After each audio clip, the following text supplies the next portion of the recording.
Heart beat scan ఒక్క second లోనే world class 640 slide CT scan ఇప్పుడు మీ విస్టా ఇమేజింగ్ బంజారా హిల్స్ లో.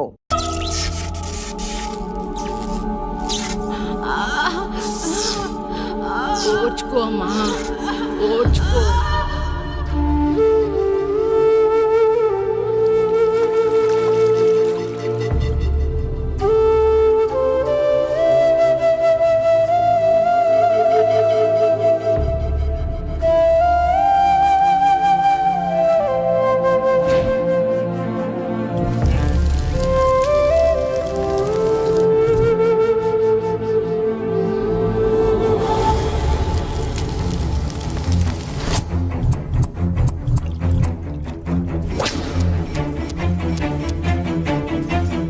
కొంచెం ఓర్చుకో, ఒక గంట ఆగితే ఆ దేవుడు కరుణిస్తాడు.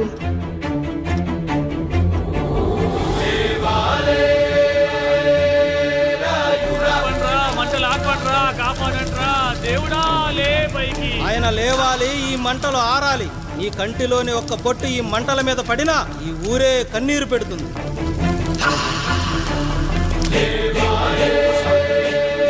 ఈరోజు మన ఊరాచారం నా వల్ల గోదావరిలో కలిసేలా ఉందిరా.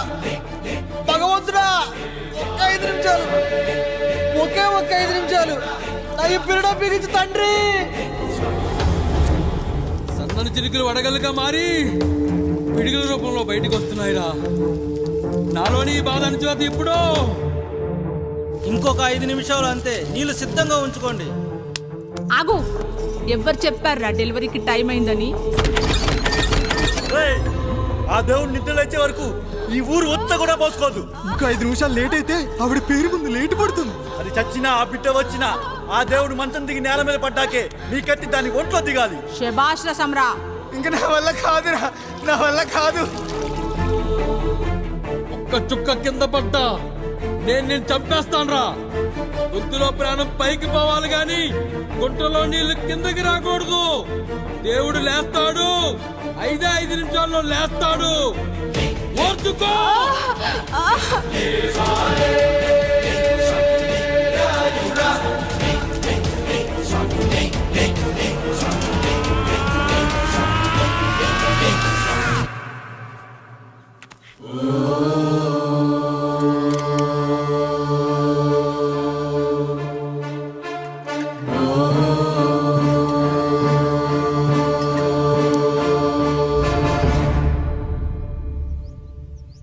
రాయుడు గారు నిద్ర లేచారు.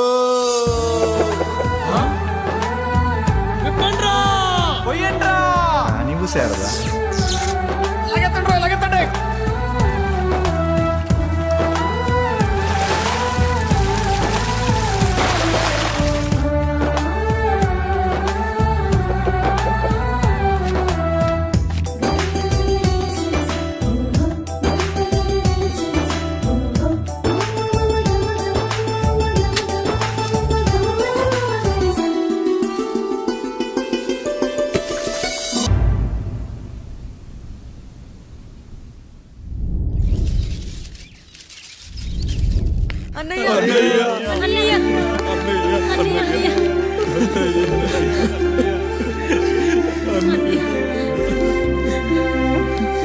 రాత్రి చాలా భయం వేసిందనయ్యా.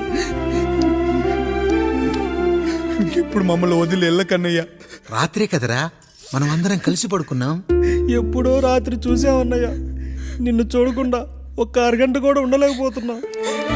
నిన్ను చూసి చాలా రోజులైనట్టుంది అన్నయ్య. రాత్రంతా ఎక్కడికి వెళ్ళావన్నయ్య? అసలు ఎక్కడికి వెళ్ళారండి? ఇంట్లో దోమలు కుడుతున్నాయని అలా పక్కనే ఉన్న గడ్డివాం దగ్గర పడుకున్నా. మన రత్తాలు వాళ్ళ ఆయన ఊళ్ళో లేడంది. సరే అని తను తోడుగా తీసుకెళ్ళా.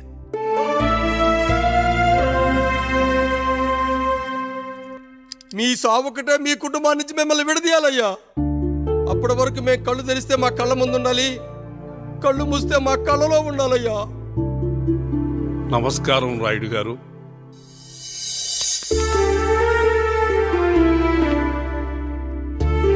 నమస్తే. ఏం జడ్జి గారు ఎప్పుడొచ్చారు? ఇప్పుడే. రాయుడు గారు, మీ కుటుంబం గురించి వినడమే గాని ఇప్పుడే చూస్తున్నాను. ఒక్కసారి మీ కుటుంబ సభ్యుల్ని నాకు పరిచయం చేయండి రాయుడు గారు. వాళ్ళు నా తమ్ముళ్ళు. నమస్కారం. మొత్తం ముగ్గురా? కాదు, నలుగురు. వాడు వేరే షూట్లో ఉన్నాడు. వీళ్ళు నా చెల్లెళ్ళు. నమస్కారం తల్లి. వీళ్ళు నా భార్యలు. నమస్కారం అమ్మా. వీళ్ళు నా బంధువులు. నమస్కారం.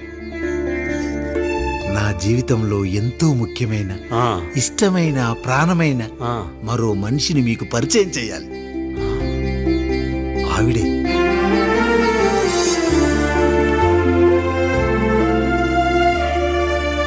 నమస్తే తల్లి. ఆవిడ మా పని మనిషి. ఆ? తను వాళ్ళ అమ్మాయి. నాకు కూతురు లాంటిదే. ఆహా.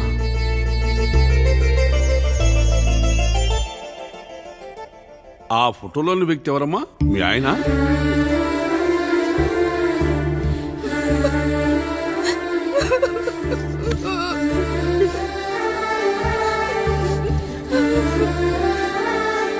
చనిపోయారా? అయ్యో లేదండి, ఎక్కడ పడితే అక్కడ ఏది పడితే అది వాగుతున్నాడని పోలీసులు నగర బహిష్కరణ చేశారండి. మళ్ళా ఎప్పుడు వస్తాడు? నెక్స్ట్ సీన్కి వచ్చేస్తాడండి. ఈ అనుబంధాలు, ఆప్యాయతలు చూసిన తర్వాత నాకు ఒక కోరిక కలుగుతుంది రాయుడు గారు. మీరు కాదనరనే ధైర్యంతో అడుగుతున్నాను. అడగండి. నాకు ఒక్కతే కూతురు. ఆమెని మీ కుటుంబంలో సభ్యురాలుగా చేసుకుంటారని. తప్పకుండా. నా భార్యలకు అభ్యంతరం లేకపోతే తనను నేను పెళ్లి చేసుకుంటా.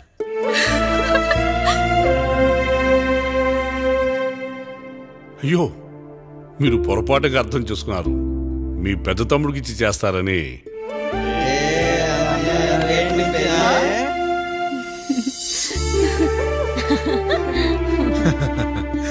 తప్పకుండా తప్పకుండా ఒక మంచి రోజు చూసుకొని మీ ఇంటికి అమ్మాయిని చూసుకోవడానికి వస్తాం. ధన్యుణ్ణి రాయుడు గారు, ధన్యుణ్ణి.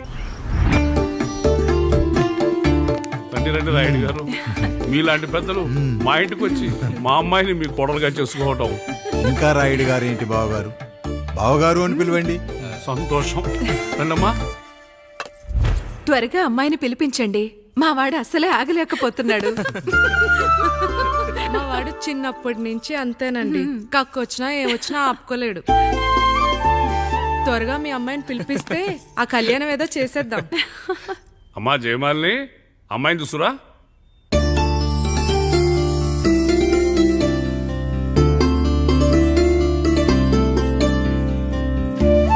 కూర్చోమ్మా. నువ్వు కూడా అబ్బాయిని చూడమ్మా.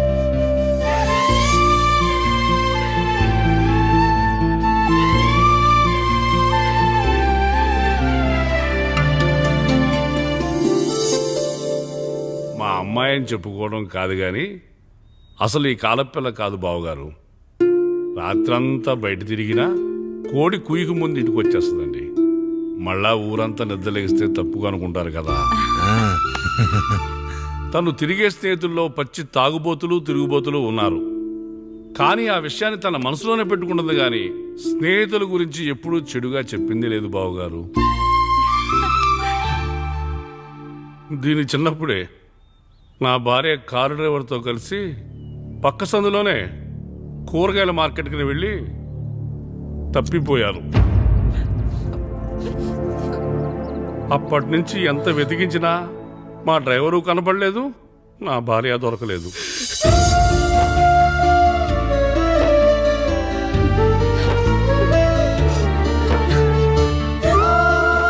అమ్మ నాకు చాలా ప్రేమ పంచింది నాన్న. అది ఊరంతా పంచుతానంటుంది నా బిడ్డ. నేను కాదనలేదు. అలాంటి నా కూతురు ఇవాళ మీ కోడలవటం నిజంగా నా అదృష్టం బావగారు. ఈ రోజు నుంచి మీ అమ్మాయి మా ఇంటి బిడ్డ. అమ్మాయి నచ్చిందా బాబు? నచ్చిందా?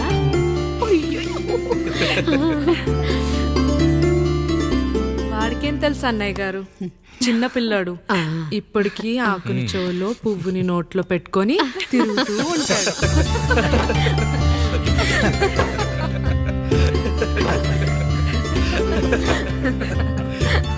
ఇకంత శుభం అన్నమాట. ఇక తాంబూలవి మార్చుకుందాం. ఒక నిమిషం ఆఖరి నేను చెప్పేది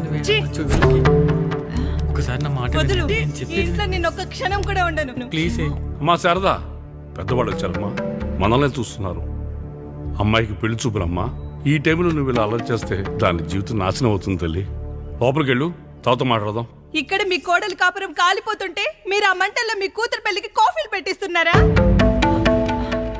ఈ ఇంట్లో నేను ఇంకొక క్షణం కూడా ఉండను. ఒక్క నిమిషం తల్లి, అసలు ఏం జరిగిందో నాకు చెప్పమ్మా. ఈయన మంచోడని 6 నెలల క్రితం నాకు పెళ్లి చేశారు. మొదట్లో బాగానే ఉన్నాడు, ఆ తర్వాత ఒక రోజు మందు కొట్టాడు. కొని తాగింది దిగాక మంచోడుగా ఉంటాడు అనుకుంటే ఈ మధ్య చెడు తిరుగుళ్ళు తిరుగుతున్నాడు. ఊరవతల చిన్నుళ్ళు కూడా పెట్టేశాడు. మీరే చెప్పండి రాయుడు గారు, ఈ ఇంట్లో నేను ఉండాలా, వెళ్ళిపోవాలా, ఈయన్ని వదిలేయాలా, అక్కర్లేదా? ఎస్, వదిలేయాలమ్మా. వదిలేయాల్సింది నీ భర్తను కాదు, అతనిలోని లోపాలు. ఆశ్చర్యపోతున్నావు కదూ? ఒక మగాడి బాధ సాటి మగాడిగా నేను చెప్తానమ్మా. ఆడదాని ప్రేమ వెలిగించిన అగరొత్తి లాంటిది. ఒకడు వెలిగించగానే కొన్ని గంటల్లో బూడిదైపోతుంది. కానీ మగాడి ప్రేమ దీపం లాంటిది. తను కాలుతూ కూడా నలుగురిని వెలిగించుకుంటాడు. ఆ వెలుగులో ఆనందాన్ని వెతుక్కుంటాడు. చూడమ్మా శారద, నువ్వు కాకిలోని నలుపును చూస్తున్నావు, నేను దాని రెట్టలో తెలుపును చూస్తున్నాను. మొగడు మందు కొట్టొస్తే నిన్ను కొట్టలేదని సంతోషపడాలి గాని బాధపడకూడదమ్మా. ఇక చిన్నిల్లు సంగతి అంటావా? రుచిగా ఉందని లొట్టలేసుకుంటూ సగం తిన్న బిర్యానీలో కుక్క మూతి పెట్టిందని తెలిసాక దాన్ని పారేసుకుని ఆకలిని చంపుకోవడం కంటే నాకింది మనింటి కుక్కే కదా అని దాని మూతిపళ్ళు రాలగొట్టి ఇంట్లో కట్టేయాలి. నీ భర్త కూడా అలాంటి కుక్కలాంటి వాడేనమ్మా.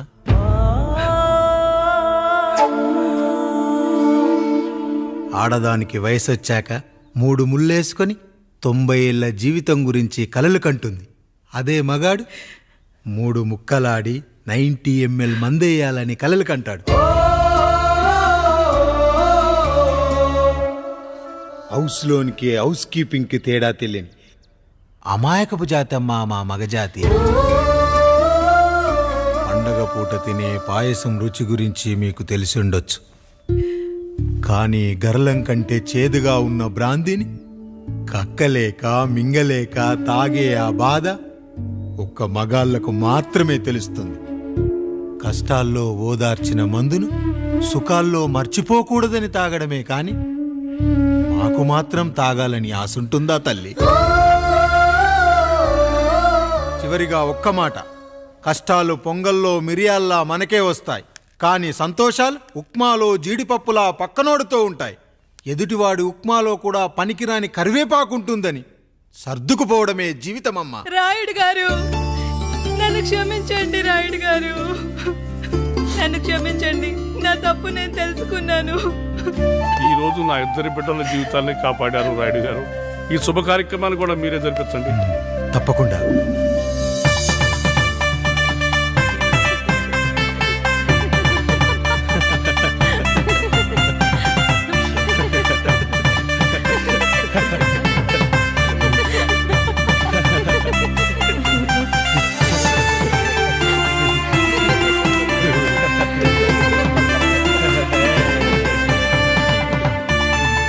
రాముడు, పండు, మీరు దీవించండి.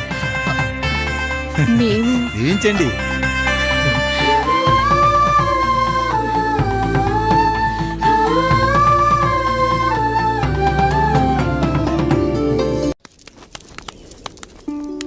అయ్యా, దేవుడిచ్చిన ప్రసాదం అనుకుని నలుగురిని కన్నాను.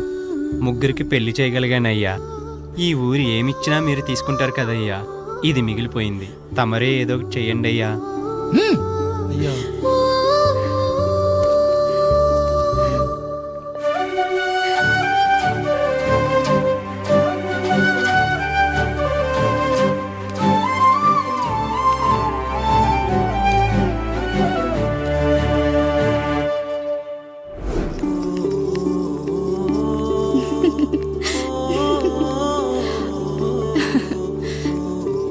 ఈ ఇల్లు, ఆస్తి, ఇంత గొప్ప భర్త, పిల్లలు, చాలా ఆనందంగా ఉందండి.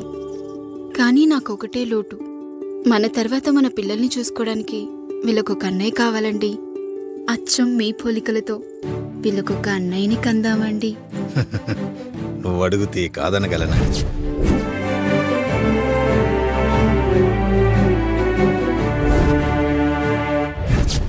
నానా రాయుడెక్కడా? ఇప్పుడే వస్తున్నాను నాన్న.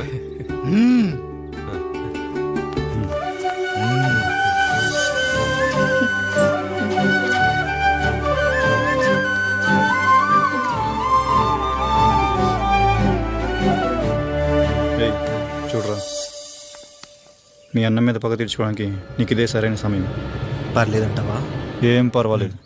అయ్యా, ఎరా రంగా, ఏం కావాలో అడగరా. నీకంటూ ఏమి ఇవ్వలేదు, నువ్వు ఏమి అడగలేదు. చెప్పరా. మా అన్నకు నాకు పడట్లేదయ్యా. తోడ పుట్టినవాడని చాలా సహించాను. అడ్డమైన దానాలు చేసి ఆస్తి మొత్తం పోగొట్టాడు. ఇప్పుడేం కావాలరా? కొద్దిగా ఈ కత్తి తీసుకొని వాడిని చంపి పెట్టండి అయ్యా.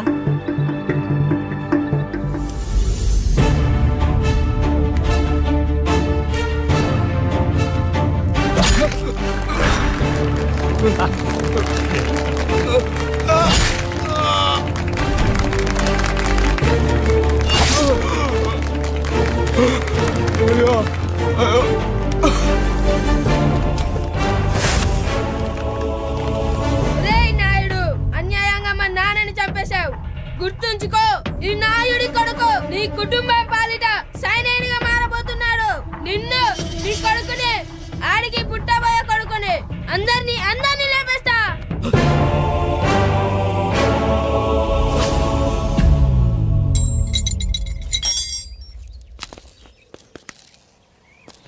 ఏం జరిగింది?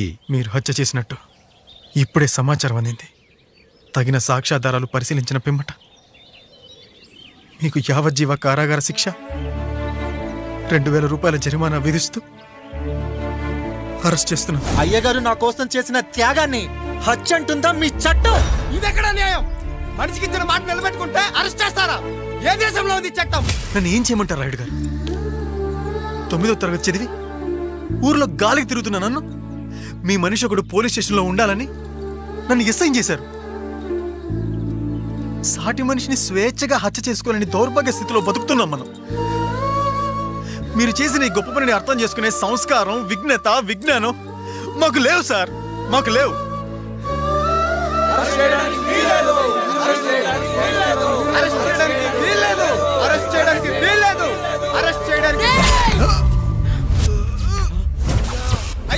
నాయుడు గారు,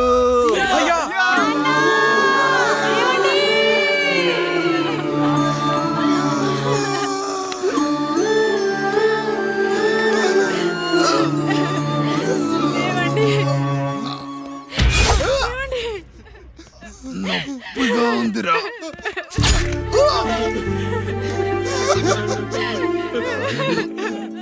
సుధా, నేను లేకుండా ఎలా ఉండగా? పర్వాలేదండి, బిడ్డలతో నేను ఉండిపోతాను. అయ్యో, ఈ పాడు సమాజం నిన్ను మనశ్శాంతిగా బతకనివ్వదు. ఇంతమంది పిల్లల్ని చూసుకుంటూ భర్త లేకుండా ఎలా బతకగలం?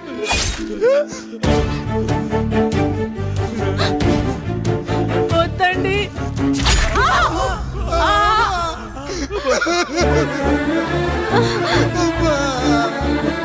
రాయుడు, బిడ్డలు జాగ్రత్త.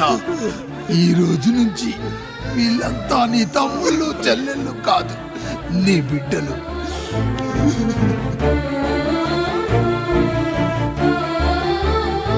ఎక్కడికి వెళ్ళనరా. నీ కష్టం వస్తే ఒక్కసారి నాన్న అని పిలవరా. ఆ సమాధిలోంచి అయినా లేచొస్తా.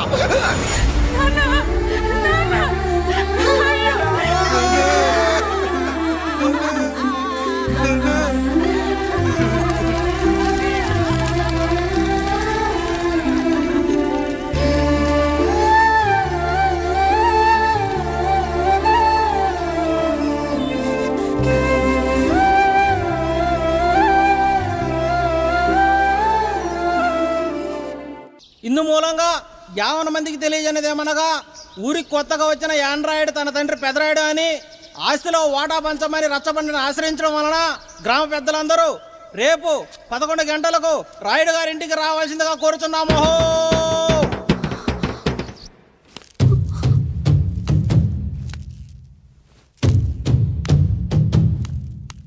ఎందుకొచ్చారు?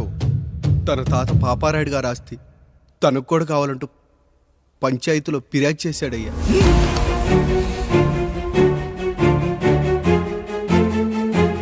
మస్తా గారు, ఆ దస్తావేజులు ఇవ్వండి. అయ్యా, మరి మా సంగతి ఏంటి? అడగరేంటి? అవునన్నయ్యా. ఈరోజు మీ పన్మేష్ కొడుకొచ్చాడు, రేపు ఆ పాలదం కూతురు వస్తుంది.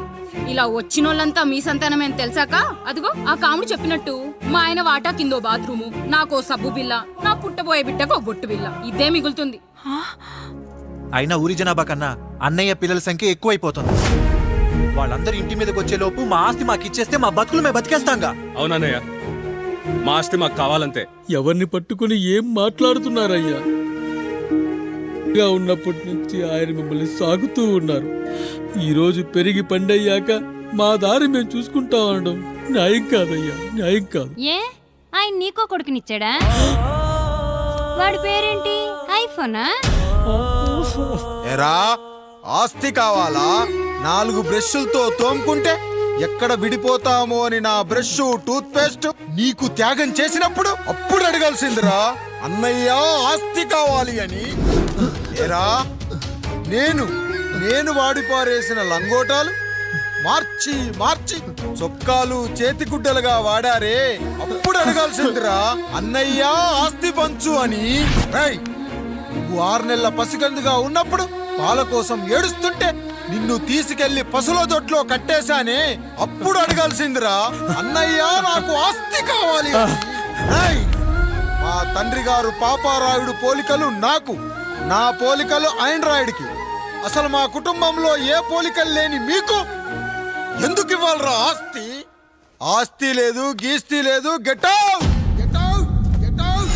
Get out! Get out! Get out! అని నేను అనొచ్చు, కానీ అనగలనట్రా? అనలేను. ఎందుకంటే మీరంతా నా తమ్ముళ్ళు, నా చెల్లెళ్ళు. రక్తం తాగిన దోమ కూడా వెళ్ళేటప్పుడు కృతజ్ఞతగా ఏ మలేరియానో టైఫాయిడో వదిలి వెళ్తుంది. కానీ రక్తం పంచుకొని పుట్టిన మీరు ఈ అన్నయ్య కోసం ఆస్తి కూడా వదల్లేకపోతున్నారు కదరా.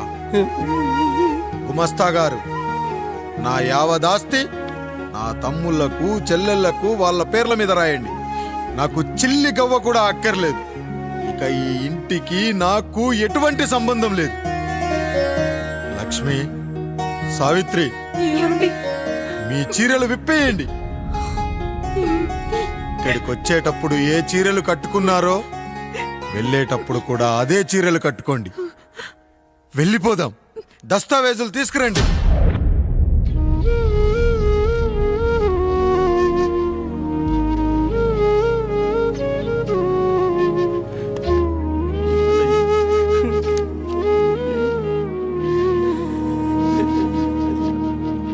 ఇక ఈ ఇంట్లో నా పేరు వినపడితే నా తమ్ముళ్ళు, చెల్లెళ్ళు బాధపడతారయ్యా. ఈ ఇంట్లోనే కాదు, ఈ దస్తావేజులో కూడా నా పేరు ఉండకూడదు. నేను ఇక్కడ సంతకం పెట్టి వీళ్ళ మనసు నొప్పించలేను. అయ్యా, మొత్తం వదిలేసి మీరెలా బతుకుతారయ్యా? ఎండకు నీడలా, వర్షానికి గొడుగులా నన్ను ఇన్నాళ్ళు కాపాడింది. కష్టాల్లో, సుఖాల్లో నాకు తోడుగా నిలిచింది.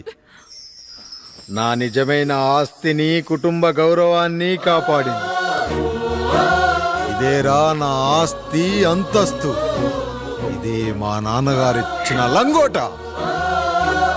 బంగారం లాంటి తమ్ముళ్ళే లేనప్పుడు నాకు మాత్రం ఈ బట్టలెందుకురా? బట్టలెందుకురా?